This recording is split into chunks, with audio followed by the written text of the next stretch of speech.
The F-15 shuddered on the tarmac, engines still whining low, and Captain Adam Hayden froze with his hand on the throttle when he saw the dog. Ribs sharp under a matted coat, dark eyes fixed on the cockpit, the animal sat dead center in the taxiway like it had been waiting for him. Adam's radio hissed. Somebody shouted his name. He didn't move.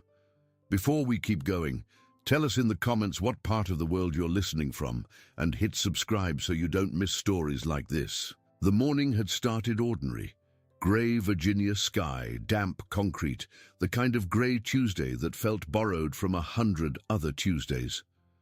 Adam had rolled out of bed at 4 in the morning, pulled on his flight suit, and driven the 12 minutes from his apartment to the base with the radio off. He liked the quiet before a training run. He liked the way the world felt clean before other people put fingerprints on it. He walked out to the flight line with a cup of coffee that had already gone lukewarm and climbed into the cockpit, thinking about nothing in particular. The taxi was routine. Ground crew signals, checks, the slow roll toward the runway. Then, as the jet cleared the hangar apron, Adam saw the shape sitting on the pale grey concrete 100 feet ahead, and everything routine stopped. He cut the throttle. The engines dropped from a scream to a low, grinding hum. He keyed the radio. "Tower, this is Hayden. I've got an animal on the taxiway. Repeat, animal on the taxiway, not moving." The tower answered fast. "Copy that, Hayden. Ground crew is inbound. Hold position." Rachel Owens ran out first. She was one of the newer crew chiefs, 28 years old, red hair pulled back under her cap, sleeves rolled to the elbow. She jogged toward the dog with her arms spread wide the way people do when they're trying to make themselves look bigger. She waved. She clapped. She called out in the high, friendly voice people use on strays. "Come on, buddy. Come on, off the line. Come on." The dog moved 6 inches. Then it sat back down. Rachel stopped in her tracks about 15 feet away and lowered her arms.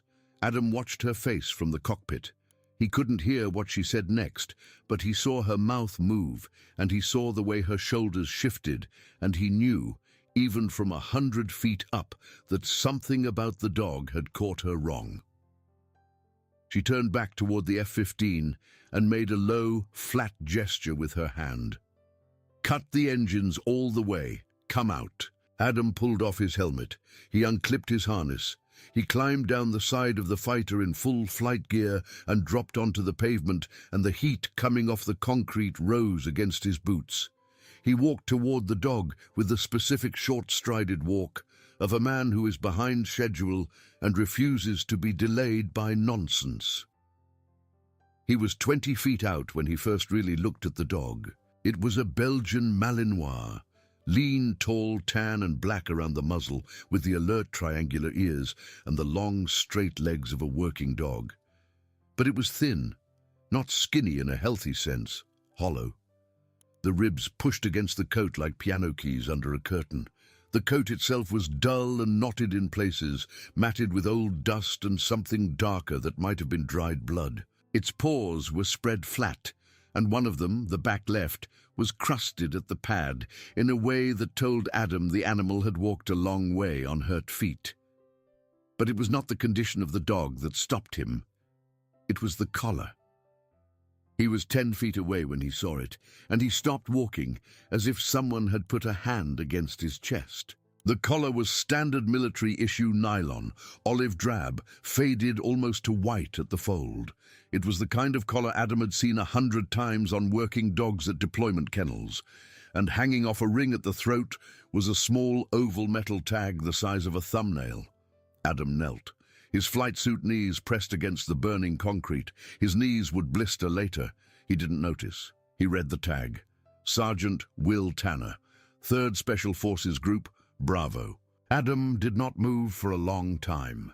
Rachel Owens was standing behind him. He could hear her breathing. He could hear the distant thump of another engine somewhere across the field. He could hear the low tick of metal cooling on the F-15 behind him. And under all of it, close to him, he could hear the dog breathing too, shallow, careful, patient. Will Tanner had been Adam's best friend since basic. They had grown up 2 states apart and had never met until the day the drill instructor put them in the same rack at Lackland Air Force Base in San Antonio. Will was a country kid out of eastern Tennessee, narrow build, quick smile, a laugh that was too loud for the shape of him.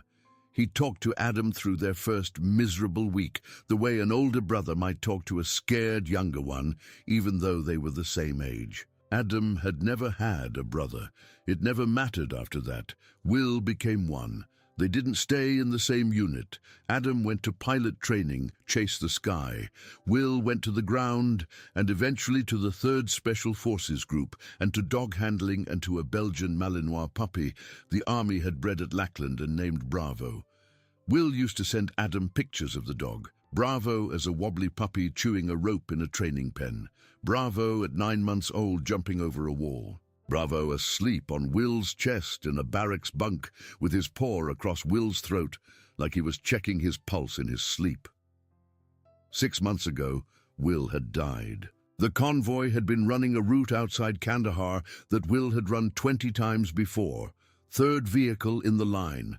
The improvised explosive device had been buried under a culvert the recon sweep had missed. The vehicle had gone up in a way that Adam had made himself never picture.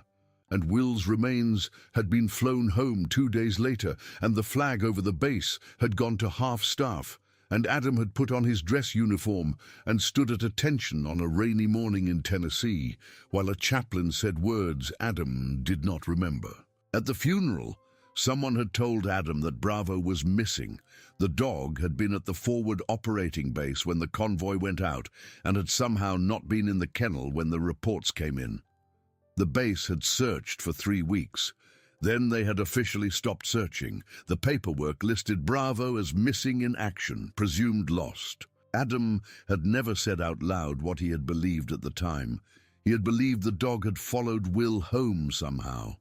Not literally, that was insane, but in some quiet, dumb way in his chest, he had believed that whatever loyalty had made that dog sleep across his handler's throat had also made him crawl into a hole and stop existing when his handler stopped existing. And now Bravo was sitting on the taxiway at Langley Air Force Base in Virginia, thousands of miles from where Will had died, thin as wire and staring up at the man who had been Will's best friend. Adam lowered his hand slowly, palm up, fingers open. He didn't say anything. He waited. Bravo stood. He walked forward. He pressed the flat top of his head against Adam's chest, right over the flight suit pocket, where Adam had for a long time carried a small paper card from Will's funeral program and never told anyone. Rachel Owens turned away and looked very hard at the horizon. The tarmac emptied more quickly than Adam expected. Rachel called it in. The ground crew rolled up in a small utility cart. Somebody said the words "military working dog" into a radio, and after that everything went into a well-rehearsed sequence Adam only half followed. The F-15 was towed back to the hangar. His training run was scratched.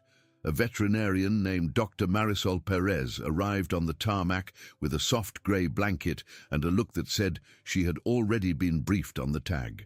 Adam carried Bravo into the back of the vet's utility truck himself. The dog did not resist. He weighed almost nothing.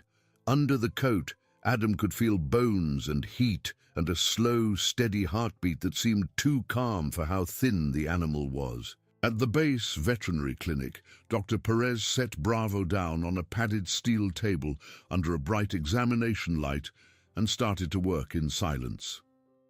She checked his teeth. She checked his eyes. She palpated his belly and ran her thumb along the pad of his back left paw where the crust had dried. She took a temperature reading. She did not talk while she did any of it, and Adam sat on a plastic chair by the wall with his helmet on his knee and did not talk either.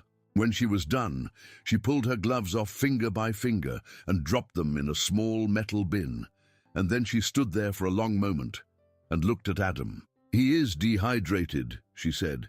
"He's about 20 pounds underweight for his frame. His paw pads are split. He has an old wound on his flank, about the size of a grape, that healed a long time ago without any veterinary care. His teeth are worn on the left side in a way I usually only see on dogs that have been chewing something hard for months at a time. Probably ice. Ice, Adam repeated. He wintered somewhere he had to chew ice to drink. That's a guess, but it's a good guess. She paused. He's otherwise sound. He is a very strong dog. If he were not, he would be dead. Adam nodded. Dr. Perez picked up a clipboard and wrote something on it, and then set it back down and stood there another long moment before she spoke. "Captain," she said, "this dog is officially listed as missing in action. He has been off the roster for 6 months. He is not supposed to be here. There is going to be a lot of paperwork. There is going to be a phone call from Fort Bragg. Somebody is going to want to know how a certified military working dog from an active theater of operations ended up on a runway in Virginia." "I understand," Adam said. "Do you?" She looked at him. Her eyes were tired and kind, and Adam realized suddenly that she was older than she had seemed at first, maybe 50, with lines at the corners of her mouth that meant she had done this work a long time. "Because I have to tell you something. In the 22 years I have been working on military animals, I have never seen a dog do what this dog is doing right now." She nodded past his shoulder. Adam turned. Bravo had gotten off the exam table and had walked silently across the tile floor and was sitting on Adam's foot, not near him, on him. The weight of the dog was distributed along the top of Adam's left boot and pressed there like a small, warm anchor. "He picked you," Dr. Perez said. "Out of everybody on that tarmac, he picked you, and now he's telling you in the only language he has that he is not going to let you leave without him." Adam looked down. The top of Bravo's head was smooth and warm and dusty. "I know why," he said. Dr. Perez waited. "His handler," Adam said. "He was my best friend." Dr. Perez didn't answer for a moment. Then she said quietly, "That would explain the tag. But it does not explain the runway. Dogs do not travel across an ocean by themselves, Captain. Somebody helped him. I want you to think very hard about who." Adam left the clinic that afternoon with a plastic bag of veterinary supplies, a diet sheet, a small orange bottle of antibiotics for the paw, and Bravo on a borrowed leash he did not need. The dog walked at his knee like they had walked together for years. Nobody had trained him to do it. The army had. The army had taken a 9-week-old puppy from a kennel in Texas and had spent 2 years teaching him to walk exactly at his handler's knee, no matter what was happening in the world around him. He did not need Adam to know how to do it. He only needed Adam to be there. Adam drove home with the dog in the passenger seat. He lived in a second-floor apartment in a small brick complex a few miles off base. It had beige carpet the previous tenant had ruined, and a window that looked out over a parking lot and a single armchair a woman he had almost married had picked out 3 years earlier, before deciding she couldn't live with a man whose job took him 1,000 miles from home for months at a time. Adam had kept the chair. He had not kept much else. He set a bowl of water on the linoleum in the kitchen. Bravo drank all of it and then sat down by the front door and looked at Adam as if to ask what came next. Adam sat down on the floor across from him. He was still in his flight suit. He had not eaten. He had not called his commanding officer, though he had received 2 texts on the way home and knew he would have to. "I don't know either, buddy," he said. "I don't know what comes next." Bravo lay down. He put his chin on his front paws. He watched Adam. Adam did not sleep that night. He lay on his bed in the dark with the door open and listened to the soft sound of the dog breathing in the hallway. Once, very late, Bravo got up and padded down the hall and put his head on the edge of the mattress and stood there in the dark for a moment as if checking. Then he went back to the hallway and lay down again. At 3 in the morning, Adam got up and turned on the lamp and pulled a shoebox out from the top of his closet. He hadn't opened it since the funeral. Inside were the things Will's mother had given him in a Ziploc bag at the reception after the burial. She had said Will would have wanted him to have them. Adam had not been able to look at them at the time. There was a challenge coin from Will's unit. There was a small folded American flag, no bigger than a paperback book. There was a stack of 5 letters in Will's handwriting addressed to Adam that Will had apparently written from various forward operating bases over the 2 years he'd been in and out of Afghanistan. He had never sent them. Adam still did not know why. And there was one more thing at the bottom of the bag that Adam had not remembered was in it. It was a small brass key. It was worn smooth on one side. It had no tag on it. Adam had assumed at the funeral that it was a key to a footlocker or a house or something equally ordinary, and had put it in the bag, and put the bag in the box, and put the box on the shelf, and had not thought about it since. He held it up under the lamp. His thumb rubbed the smooth side. In the hallway, Bravo lifted his head. Adam read the letters in order the next morning. He sat at the kitchen table in a t-shirt with a mug of coffee he did not drink, and Bravo lay across his feet under the table, and one by one he opened Will's letters and read them. The first 3 were what letters between old friends are. Will asking after Adam's promotion, Will complaining about the food, Will describing a sunrise over a valley he could not name because of operational security, Will sending a picture of Bravo asleep in a laundry basket that had been drawn in the margin of the letter in blue pen. Adam laughed once, quietly, at the picture. His eyes stung. The 4th letter was different. It was 2 pages long. Will's handwriting was tighter on it, the loops of his letters smaller, the lines closer together. It was dated 3 weeks before he died. Adam, it began, I need to write this down for somebody who is not on this base. I don't know who else to write it to. Please don't be mad at me for putting it on you. If everything turns out fine, I'll come home and we'll laugh about it, and I'll throw this letter in a fire. But if it doesn't turn out fine, somebody needs to know. Adam's coffee cup was cold in his hand. He set it down. Something is wrong with the supply chain out of the forward operating base. I've been running the same route with the convoys for 6 months. Every 3rd or 4th run, some of the crates come off the trucks and don't go into the depot inventory. I'm not talking about food or blankets. I'm talking about the small crates.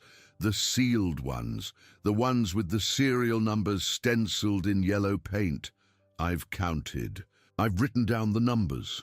I've talked to 2 of the drivers I trust. There is a man on our end, and there is a man at the depot on the other end, and there is a truck that leaves the road for about 40 minutes on the way back that doesn't need to leave the road for anything. I know what's in those crates. Everybody knows what's in those crates. The letter went on. Will described in careful specific handwriting a scheme that had been running for at least 8 months. Small arms, ammunition, certain items of tactical equipment that were being logged out of the depot to units that did not exist, that were then being cycled off the base, that were ending up, Will believed, in the hands of people the crates had originally been meant to help fight. Will had a stack of notes with dates and manifest numbers and truck plate numbers. He had a name at the depot on the American side. He had a name at the depot on the Afghan side. He had, he said, been going to hand it up the chain of command as soon as he was sure he had enough to make it stick. But here's what's making me write this to you instead of him, Will wrote. The man on our end has friends. I've watched him for a while now. He gets phone calls from a certain colonel. He plays cards on Thursdays with a certain major.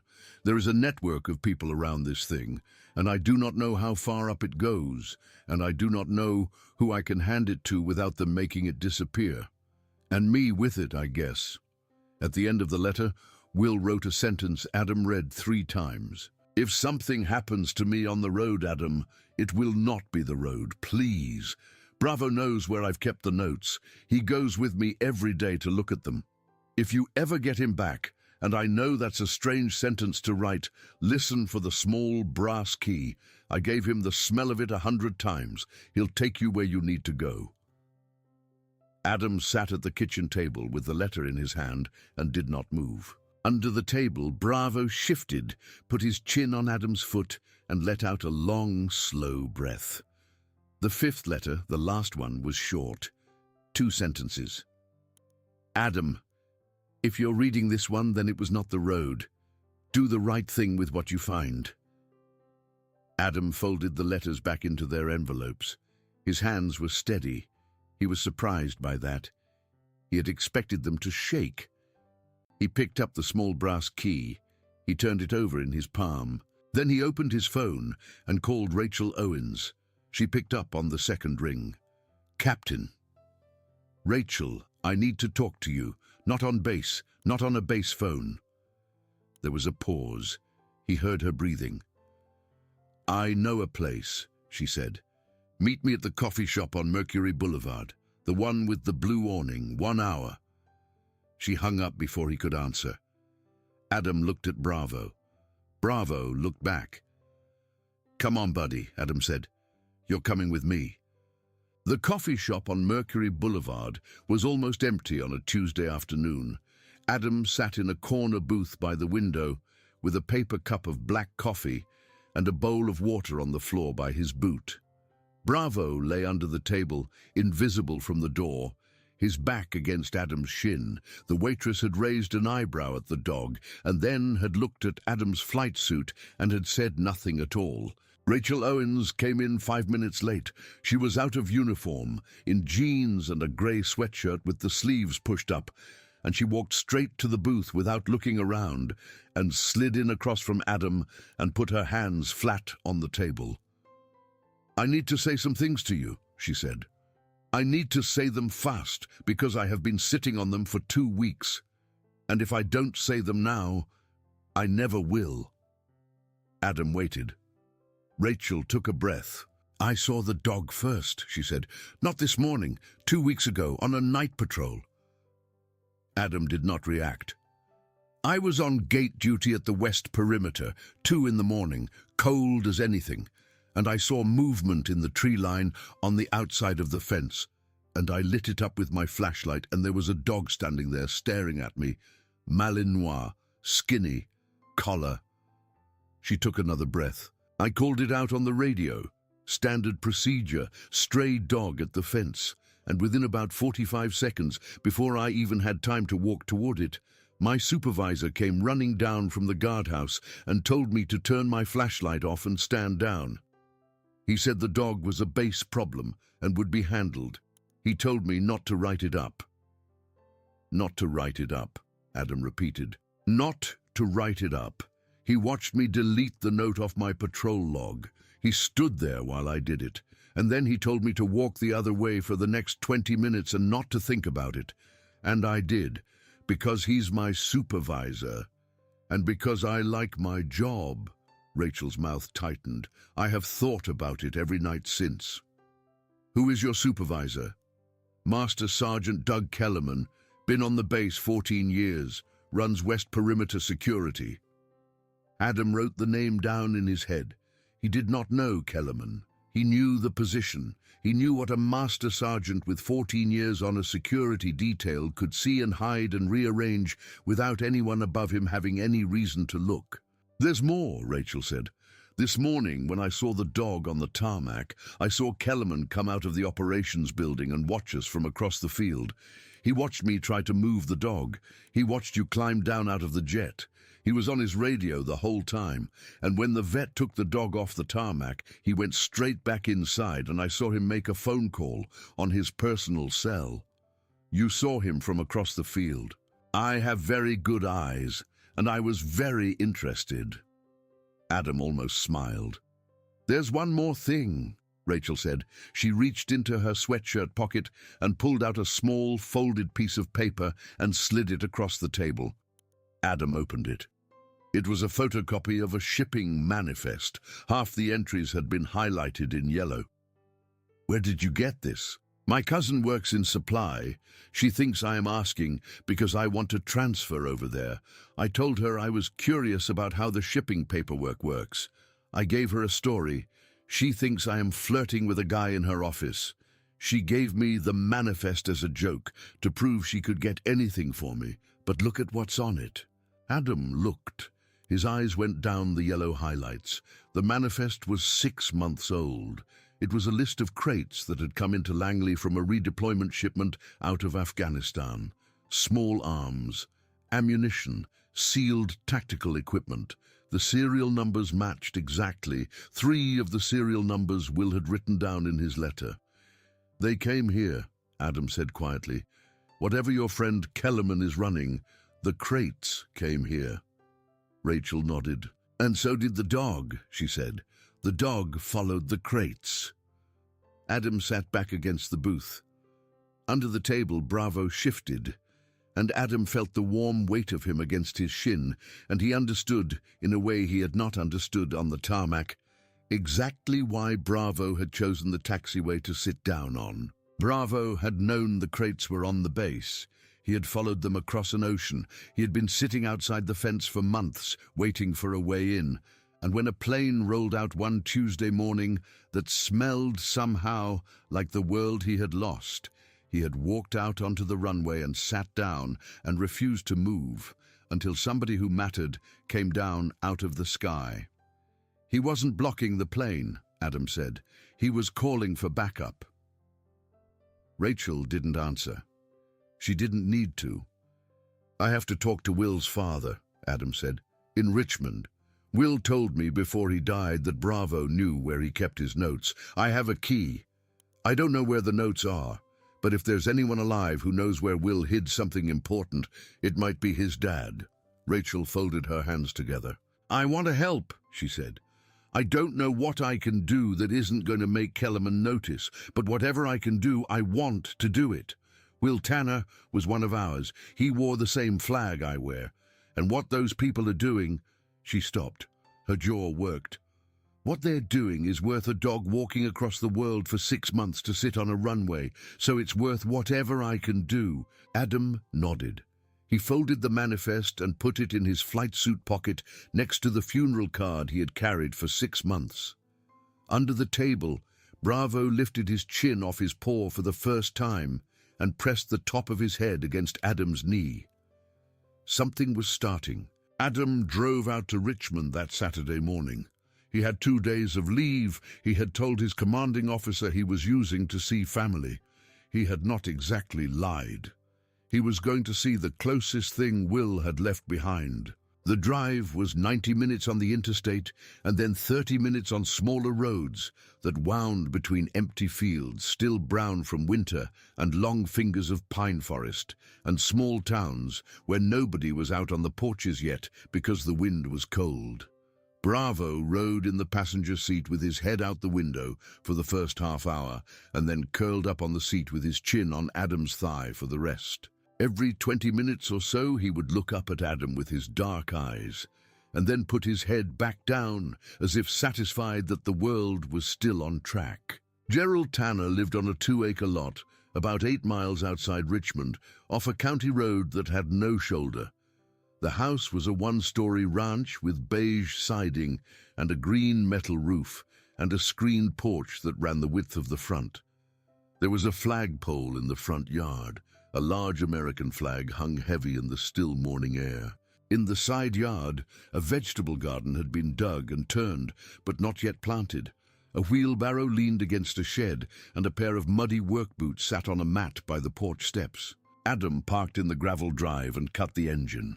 He sat there for a moment. He had never met Gerald Tanner. He had heard Will talk about him 100 times. A widower for 8 years, a retired mechanic, a stubborn old man who read 1 book a week from the county library and considered talking on the phone a personal insult. Adam opened the truck door.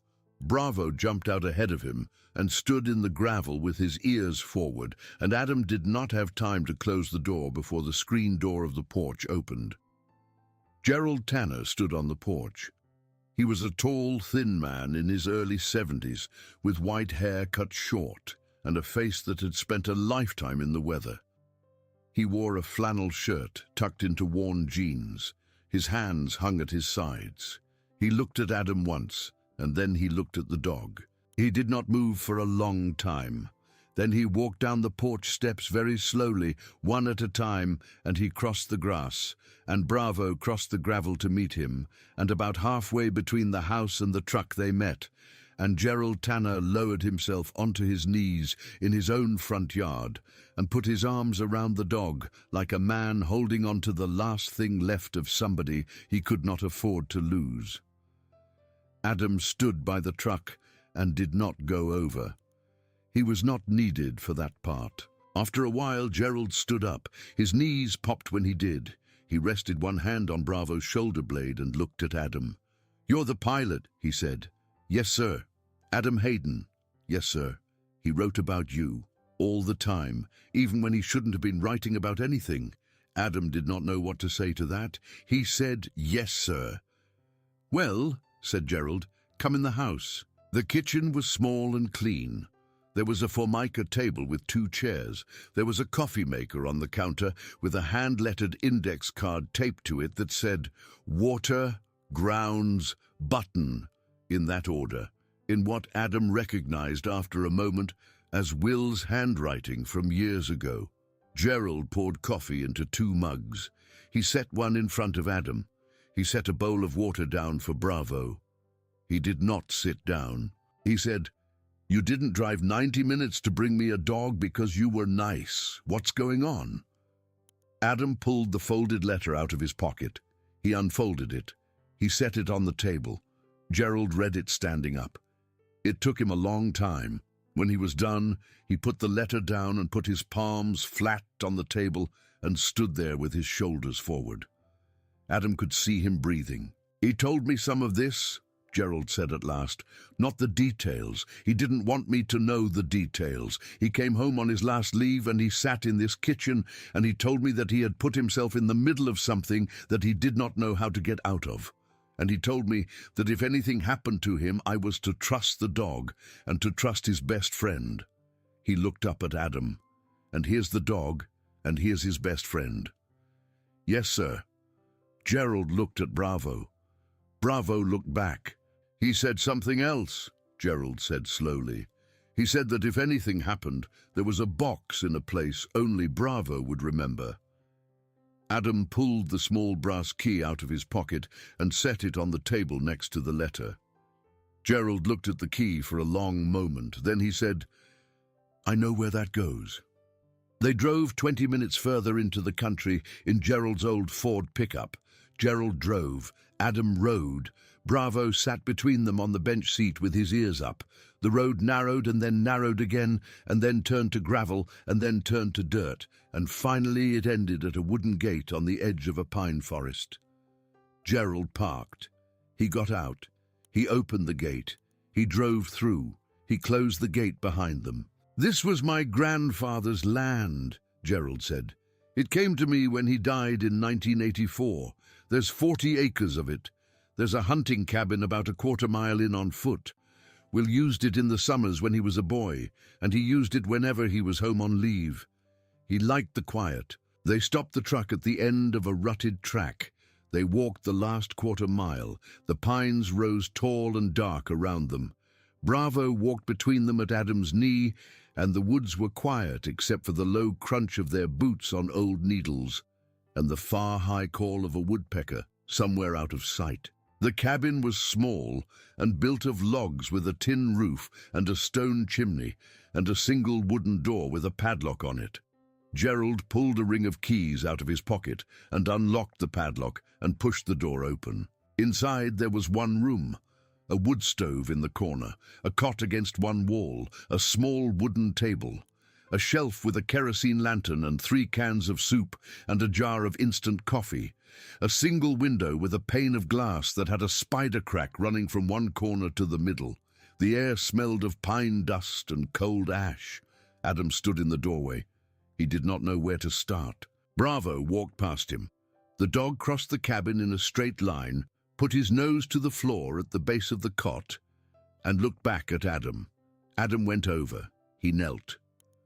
Under the cot, a wooden floorboard was slightly loose. Adam ran his fingers along the edge. There was a small round finger hole cut into it. He hooked his fingernail into it and lifted, and the board came up in his hand.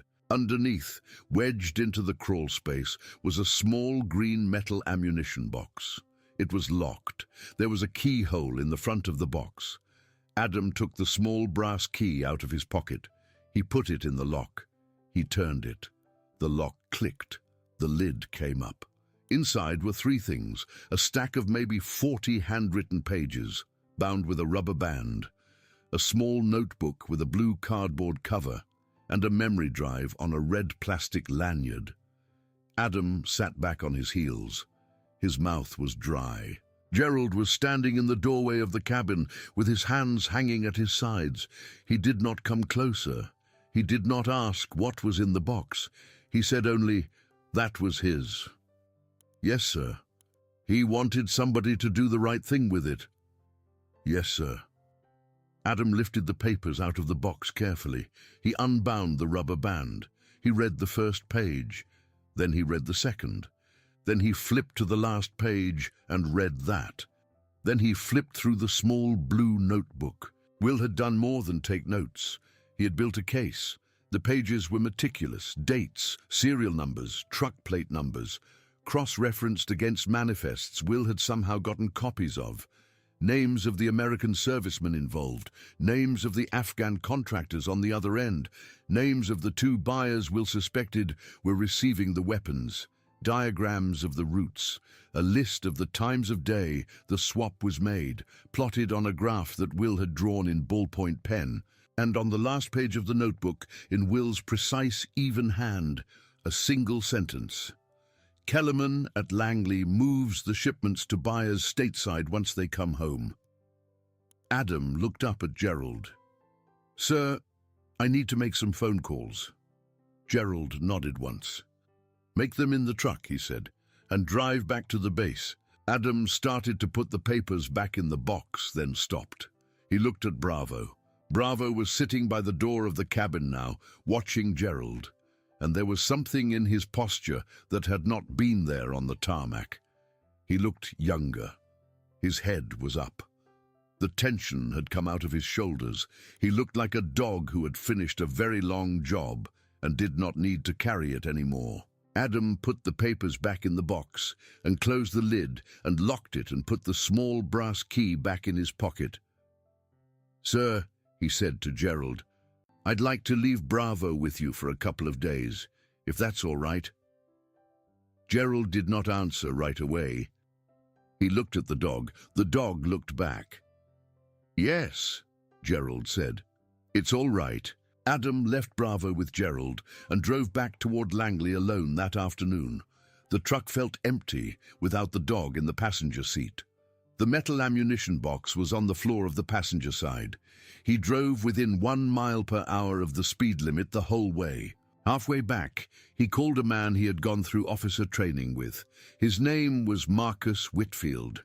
Marcus had gone into the Judge Advocate General's Corps instead of a cockpit, and now worked out of the Pentagon on cases nobody talked about at parties. Marcus and Adam had shared a barracks room for 6 months. Marcus had once carried Adam back to that room after an off-base night that neither of them ever mentioned again. Adam trusted him without any second thought. "Marcus? Hayden, it has been a year. I need to see you." "Oh. I mean it. I've got a situation. I've got documents. I need somebody in a uniform who's smarter than me to tell me what to do with them." "How bad?" "Trafficking. Weapons off the deployment supply chain. Serial numbers to buyers. Names of officers involved. I have all of it. I have it in an ammunition box on the floor of my truck." There was a long pause. "Where are you?" Marcus said. "On the interstate, about 40 minutes out of Langley." "Do not go home. Do not go to your apartment. Do not go on the base. Do you understand me?" "I understand you. Turn around." "What?" "Turn around. Right now. Get off at the next exit and turn around and head north. Get to Washington. Come to my office. Do not tell anyone where you are going. Do not stop at your apartment for a bag. Do not stop for gas until you are past Fredericksburg. Do you have your service weapon?" "No, it's in my locker on the base." "Then do not stop for anything at all. Do you have my address?" I have your phone number. I'm sending it to you, now." Marcus hung up. Adam pulled off at the next exit. He came to a stop at the light at the end of the ramp. His phone buzzed with the address. He crossed under the interstate and got back on, going the other direction. His truck was 2 miles up the road going north when a black sedan came off the shoulder about 100 yards behind him and pulled into traffic in the same lane. Adam saw it in his rearview mirror. He did not immediately think anything of it. Then he noticed that when he changed lanes, it changed lanes. When he slowed, it slowed. When he sped up, it sped up. And when he took an experimental exit down a rural off-ramp toward nothing, the sedan came off the exit behind him. His hands went cold on the wheel. He picked up the phone and called Marcus back. "Marcus, I'm being followed." "Since when?" "About 5 minutes." "By what?" "Black sedan. 2 men. I can't read the plate from here." "Can you lose it?" "On these roads? Probably not." "Where's the box?" "Passenger side floor." "Listen to me carefully, Hayden. I want you to stay on rural roads. I want you to keep driving. I am going to make some phone calls right now. Do not go to a police station. Do not go to a small-town sheriff. Do you understand me? Somebody in this thing might have somebody in a small-town sheriff. I want you to keep moving. I am going to get you help. Copy. And Adam, yeah, don't die." Adam put the phone down. The next 20 minutes were the longest of Adam's life. He drove down a 2-lane road between empty fields with a black sedan 100 yards behind him and no gun in his hand, and a metal ammunition box on the passenger floor that everyone in the sedan probably wanted. Twice the sedan came up close enough that he could see the 2 men in the front seats, one heavy-set with a shaved head, one thin and older with a moustache, and both times it fell back again. They were not trying to run him off the road, not yet. They were making sure he knew they were there. They were making sure he was scared. He was scared. He was so scared his back teeth were clenched, but somewhere under the fear, something else had started. Something clear and small and cold that had first started on a hot tarmac when a starving dog with a dead friend's name on his collar had walked forward and pressed its head into his chest. He was not going to lose this. His phone rang. Hayden. It was not Marcus. It was a woman's voice. Older. Calm. "This is Special Agent Diane Novak. Federal Bureau of Investigation, Richmond Field Office. Captain Whitfield just called me. He said you have a black sedan on you and a box of documents in your truck. I need you to tell me where you are." Adam read her the road number and the last mile marker he had passed. "Copy that. I'm going to send you an intercept. It will take about 12 minutes. I need you to keep driving in a straight line and stay in the middle of the road. When you see 2 SUVs coming toward you with lights, I need you to slow down and pull to the right shoulder. Do not stop until they've stopped. Do not get out of your truck." "Copy." "And Captain." "Yes, ma'am." "You did the right thing calling." Adam kept driving. The next 12 minutes felt like an hour. At mile marker 41, 2 black SUVs came around a curve with their grille lights flashing. Adam pulled to the shoulder. In his rearview mirror, he saw the black sedan brake hard, hesitate, and then execute a fast turn across both lanes and accelerate away in the opposite direction. One of the SUVs peeled off after it. The other pulled up nose to nose with Adam's truck. A woman got out of the passenger side. Grey blazer, grey slacks, grey hair pulled back tight. She walked to Adam's window. She held up a badge. "Captain Hayden. Novak, get out of the truck. Bring the box." Adam got out. He brought the box. "That was easier than it usually goes," Novak said. She looked at him. She looked at the truck. "Are you all right?" "I'm all right." "Good, because it is not over." Special Agent Novak drove Adam and the ammunition box to a nondescript office building in downtown Richmond. Adam sat in a small windowless conference room for the next 6 hours. He answered questions. He handed over the documents. He handed over the letter Will had written. 2 other agents came in, one younger, one his age, both quiet, and asked more questions. They fed him a sandwich from a vending machine and a cup of coffee that was worse than the vending machine sandwich. By the time evening fell, Novak came back into the room and sat down across from him with a manila folder in her hand. "Captain," she said, "we have been trying to build a case around this trafficking network for 8 months. We had rumors. We had gaps in inventory. We had one whistleblower who backed out. We did not have what we have now." Adam waited. "Your friend Sergeant Tanner did a piece of work on this that I have honestly not seen in 21 years of federal law enforcement. He has given us names, dates, routes, and most important, the American side of the operation. He has given us Kellerman at Langley. He has given us at least 2 other officers who appear repeatedly in the traffic. This is a case now, actually a case. That is good. That is very good, but it is also why you're not going home tonight." "Mom," Novak set the folder down. "The sedan behind you today was Kellerman's. We got the plate off traffic camera footage before he ditched it, which means Kellerman knew you had the documents before you turned around toward Washington, which means somebody at Langley made a phone call the moment you asked for leave to go to Richmond, or possibly earlier. Which means Kellerman has at least one more person on the base watching this thing, and it means Kellerman knows you know." "I understand." "Which further means anybody Kellerman knows is close to you is now, tonight, an exposure."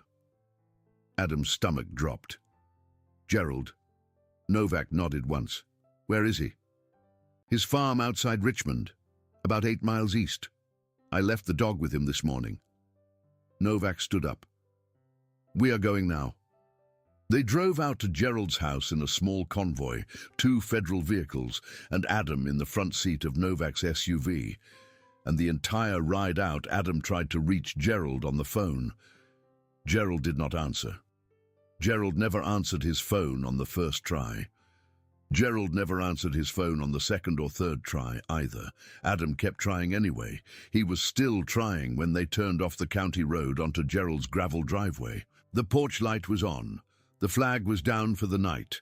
The front door was closed. Gerald's truck was in the drive. Everything looked ordinary. Everything except the second vehicle parked at the far edge of the drive, half in the grass, that did not belong to Gerald. Novak's hand went to her hip. She keyed her radio. She said something Adam did not hear. Doors opened around him. He was told to stay in the SUV. He did not stay in the SUV. He got out on the far side of the vehicle. His breath was loud in his ears. The federal agents moved toward the house in a way that was very quiet and very fast. Adam followed as far as the porch steps.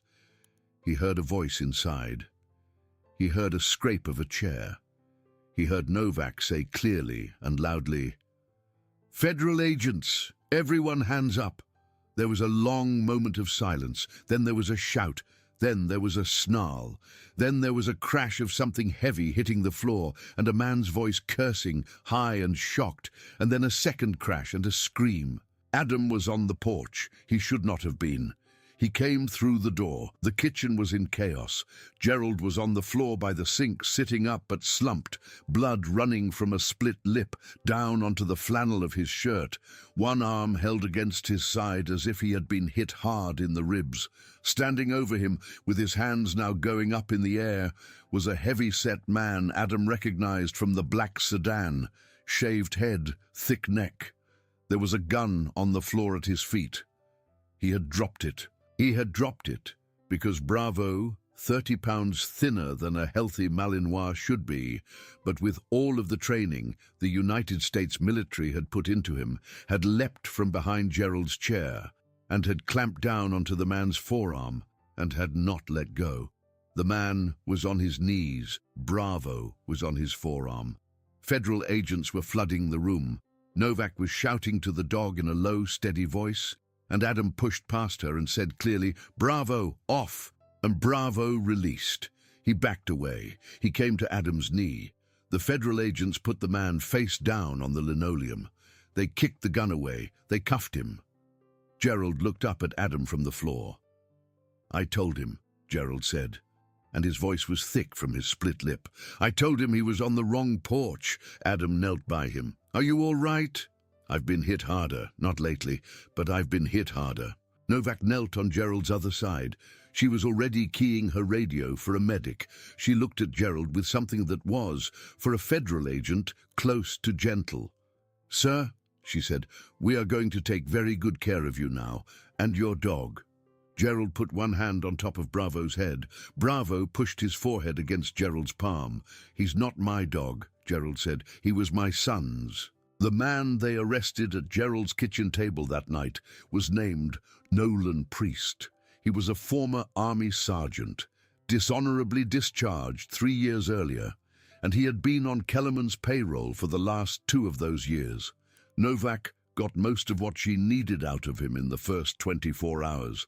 She got the rest in the second 24. Priest was not a brave man on his own, and he did not want to be the only one going to prison, and he named names quickly. Kellerman was picked up at his home on base at 4 in the morning on a Wednesday. He came out of his house in a bathrobe and slippers, his face bewildered above the salt and pepper mustache Rachel Owens had described, and he did not resist. He did not need to. He knew before the agents even said the word attorney that his life was over. But it was the name that came next that made Adam sit down hard on the folding chair in Novak's office. There was a colonel, a full colonel at Langley, named Thomas Broderick. He had been Kellerman's phone number in the letter Will had written 6 months earlier. He was the officer Will had described playing cards on Thursdays with the major. He was, Novak told Adam quietly, the man who had ordered a specific convoy in Kandahar to take a specific route on a specific morning 6 months ago, after receiving word that a certain Sergeant Tanner had been asking too many questions. The device that killed Will had been planted the night before by a contractor Broderick had paid. Adam sat in the folding chair in the small, windowless office and put his hands flat on the tabletop and did not look up for a very long time. "You cannot tell Gerald," he said when he could speak. "He has a right to know eventually," Novak said. "I know, but not from me, and not today." Novak nodded. "We will do it right." Broderick was arrested that afternoon in his office at Langley. 2 agents walked in past a startled secretary, cited a federal warrant, and read him his rights while he was still sitting at his desk with a coffee cup halfway to his mouth. He did not resist either. He set the coffee cup down. He asked if he could put on his jacket. He did. He walked out with the agents on either side of him, and 47 people watched him leave the operations building.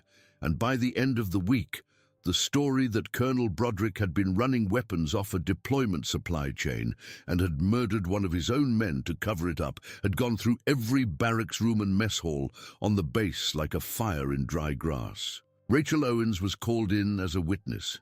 She spent 2 days answering questions. She did it without flinching.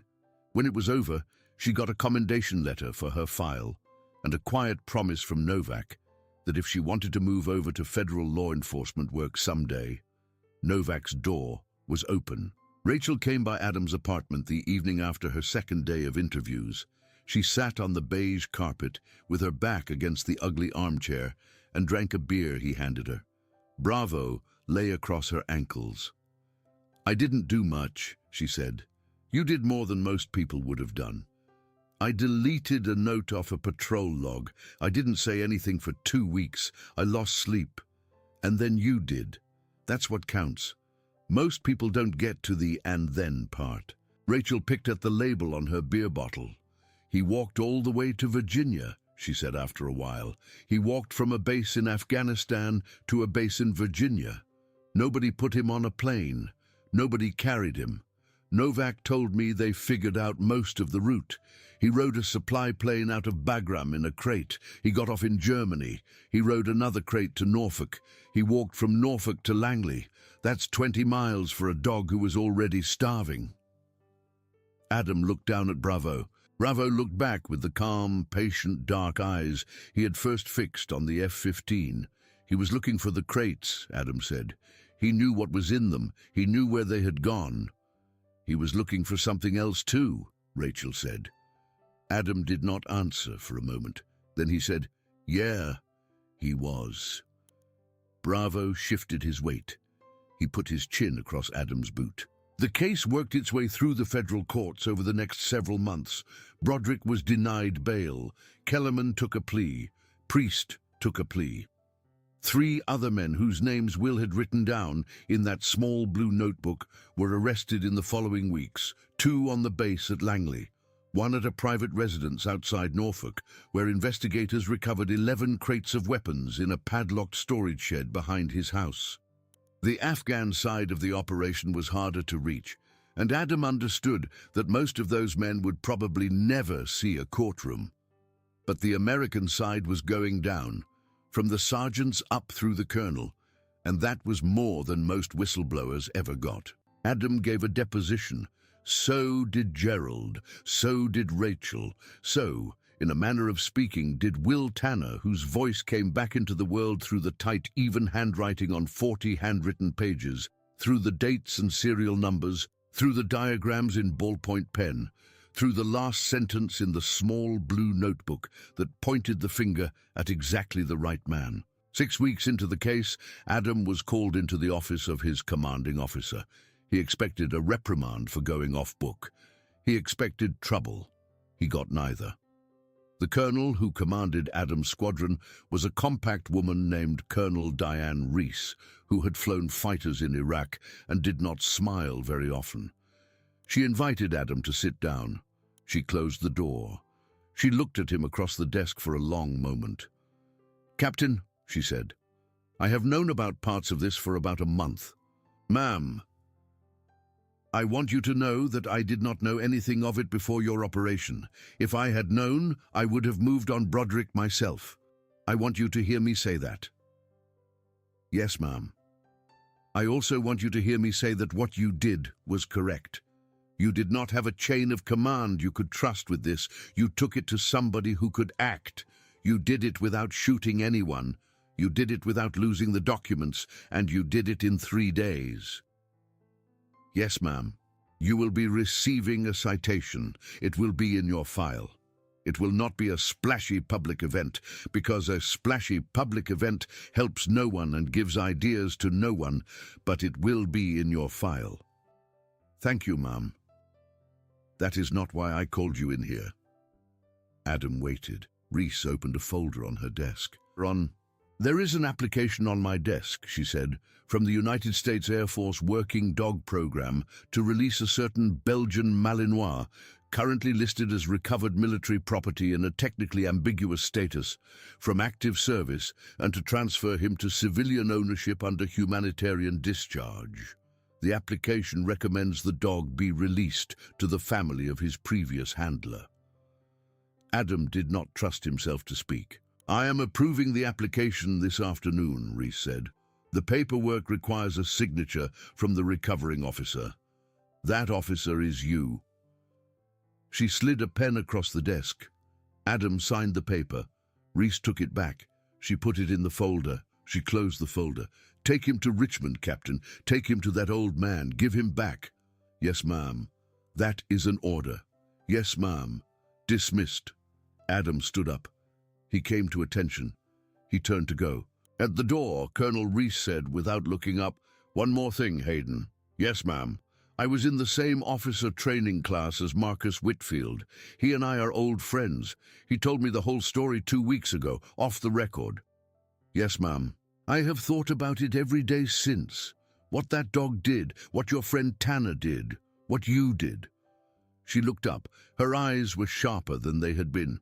"I have been in this uniform for 28 years, Captain. I do not cry easily. I have cried twice about this. Get out of my office before I embarrass myself." "Yes, ma'am." Adam left. He walked out of the operations building and across the parking lot and got into his truck. He sat there for a long time. He put his hands on the steering wheel. He looked at the runway. Somewhere out there, months earlier, a starving dog had come out of the tree line and had walked out onto the taxiway and had sat down in front of a fighter jet and had refused to move. Adam had thought at the time that Bravo had been calling for backup. He had been. But he had also been carrying his handler home. Adam drove to Richmond the next Saturday. Bravo was in the passenger seat. He had put on 11 pounds in the months Adam had had him.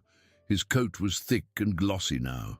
He rode with his head out the window for the first half hour of the drive and then curled up on the seat with his chin on Adam's thigh for the rest. Every 20 minutes or so he would look up at Adam with his dark eyes and then put his head back down as if satisfied that the world was still on track. The county road was thick with the green of late spring by the time Adam turned onto it. The pines had gotten their new needles. The pastures had come back from winter. The vegetable garden in the side yard of Gerald Tanner's house had been planted, tomato plants staked, rows of green beans and cucumbers coming up in even lines, a border of marigolds along the front edge, because Gerald had told Adam on a phone call the week before that marigolds kept the deer away and made the whole thing look less like a chore. The flag was up on the flagpole. The screen door was propped open. Adam parked in the gravel drive. Gerald was on the porch. He was in a rocking chair. He had been reading a book. He looked up when Adam cut the engine, and he stood up slowly, one hand on the porch rail, and Adam noticed that he was wearing the same flannel shirt he had been wearing on the day they had met, and that his lip had healed clean, and that he looked younger than he had that first day, though maybe that was just because it was spring. Adam opened the passenger door. Bravo jumped out. Bravo did not wait for anyone to tell him what to do. He crossed the gravel driveway at a trot. He crossed the grass at a run. He hit the bottom porch step and cleared all 3 steps in a single leap. He crossed the porch and put his front paws up on Gerald's chest and pushed his forehead against the underside of Gerald's chin and held there. Gerald put both arms around the dog and did not let go for a very long time. Adam walked up the path behind him. He set a small canvas bag on the porch, food, the vet paperwork, a favorite chew toy, a blue folded blanket Bravo had claimed on his second night in Adam's apartment. He stood on the porch quietly and waited. Gerald straightened. He kept one hand on Bravo's shoulder. He looked at Adam. "He came home," he said. "Yes, sir." Gerald swallowed. He was not going to cry. He was of that generation of American men who had trained themselves out of it years ago and were never going to be trained back in. But his voice was rougher than usual, and he had to clear his throat before he could say the next thing. "Come inside, son. I made a pot of coffee. There's a plate of biscuits on the table." They sat in the kitchen where they had sat that first day. The formica table, the 2 chairs, the bowl of water Gerald had already set on the floor before Adam had even arrived, because Gerald had known Bravo was coming home and had prepared for it. Bravo drank half the bowl and then lay down between their feet with his head on Gerald's boot. They did not talk very much for a while. There was no need. The kitchen smelled like coffee and warm biscuits and pine cleaner, and the faint, sweet smell of the marigolds coming in through the open window. Somewhere outside, a mockingbird was working through its whole repertoire. After a while, Gerald said, "The lady from the bureau came to see me last month." "Yes, sir. I asked her to. She told me about the colonel, about what happened to Will." "Yes, sir." "She told me because you didn't want to be the one to tell me, because you thought it would sit wrong for me to hear it from you." "Yes, sir." Gerald was quiet for a long moment. He looked at his coffee cup. "That was the right way to do it," he said. "I thank you." Adam nodded once. He did not trust himself to speak. "They're going to put that colonel in prison for the rest of his life," Gerald said. "The lawyer explained it to me. Murder of a serviceman, trafficking, racketeering, every single one of the men who touched it. She said Will's evidence was so clean, the defense hasn't been able to punch a single hole in it." "That sounds right." "He was a good boy," Gerald said quietly. "He was a very good boy. He was raised in this kitchen. He learned to drive on that Ford out there. He climbed every one of those pines out back when he was 7 years old. He was going to come home. Gerald put his hand flat on the table. He didn't come home, he said, but something of his did. He looked down at the dog on his boot. Bravo looked up at him. The two of them held that gaze for a long, silent moment, and Adam thought, sitting there at the Formica table with the mockingbird outside and the coffee going cool in the cup, that he had never seen an animal look at a person quite the way Bravo was looking at Gerald right then. It was not the look of a pet. It was the look of a soldier who had made it back with the body of a comrade, and who was standing at the door with the news, and who was passing the flag folded neatly into the arms of the next of kin. Gerald took his hand off the table and put it on top of Bravo's head. "You did good, buddy," he said very quietly. "You did real good." Bravo closed his eyes. Adam finished his coffee. He stayed for another hour. He helped Gerald tie up two of the tomato plants that had started leaning under their own weight. He carried Bravo's blanket up onto the porch and folded it into a soft square by the rocking chair. He accepted a second biscuit and ate it, standing at the kitchen counter with Gerald at his shoulder. When it was time to go, Gerald walked him to the truck. Bravo came along behind them. In the driveway, Adam turned and put his hand out, and Gerald took it, and they shook hands, and Gerald did not let go right away. "You come back and see him," Gerald said. "You come back and see us." "Yes, sir. Any weekend. You just show up. There is always coffee on." "I will." Adam looked down. Bravo was sitting at his knee. Adam knelt. He put both hands on either side of Bravo's face.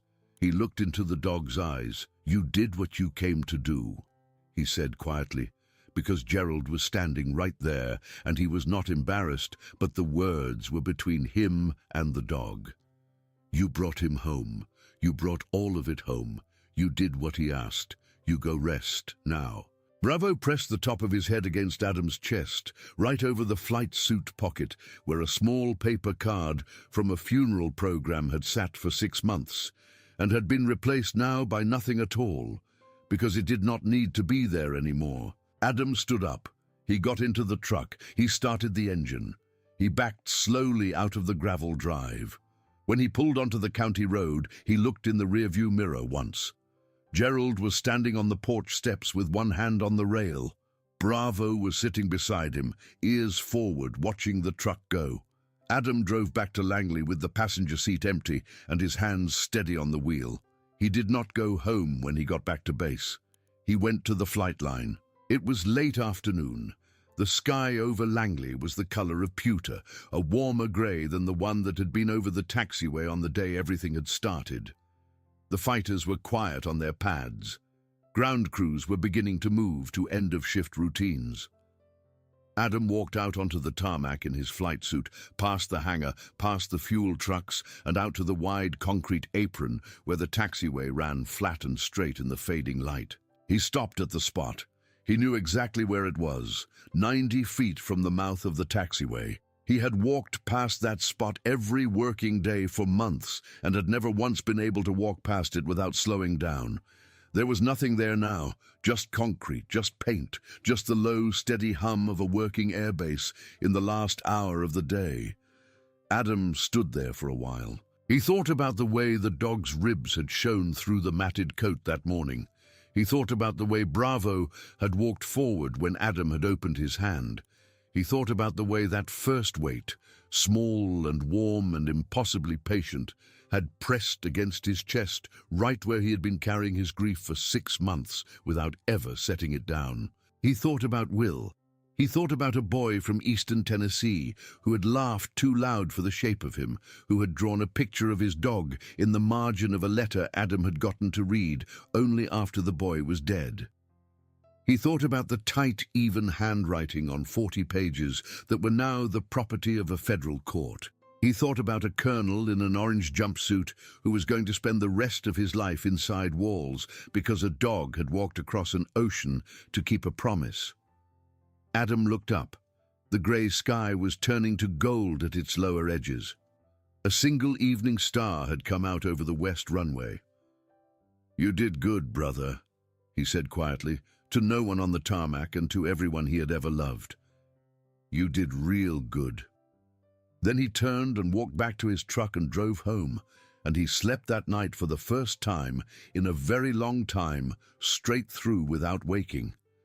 And in his sleep he dreamed of a country porch in the springtime with a flag on a pole and a rocking chair on the boards, and an old man reading a book and a dog with a thick, glossy coat lying at his boot with its chin on the leather, and the dog was breathing slow and calm and unafraid, and the dream was a good one, and it did not end. Somewhere out there, in a small ranch house outside Richmond, an old man was reading in a rocking chair on a porch, and a Belgian Malinois was asleep across his feet, and the world had made a small but unmistakable correction in favor of the good. That is the thing about loyalty. It does not know how to quit. It does not measure distance. It does not check the calendar. It waits, and it walks, and it stays, and one grey morning it walks out onto a runway in front of a fighter jet. Because there is one last thing left to do for the person it loved, and when the right man comes down out of the sky, it presses its head into his chest, and it says, without needing any words, "Come with me." There is something we still have to finish. Adam Hayden finished it, and Bravo, who had been the last thing left of Sergeant Will Tanner, went home to the porch he had been born knowing about, and he lay down at the feet of the Father, and he closed his eyes, and he rested. If this story reached you, take a moment to leave a comment about a loyal soul you have known, the friend, the family member, the dog, the horse, the one who never gave up on you. Tell us about them. Hit the like button so more people can find this story, and subscribe to the channel if you want more stories about the kind of courage that walks on four legs and the kind of love that walks across oceans. From all of us here, thank you for staying to the end. We will see you in the next one.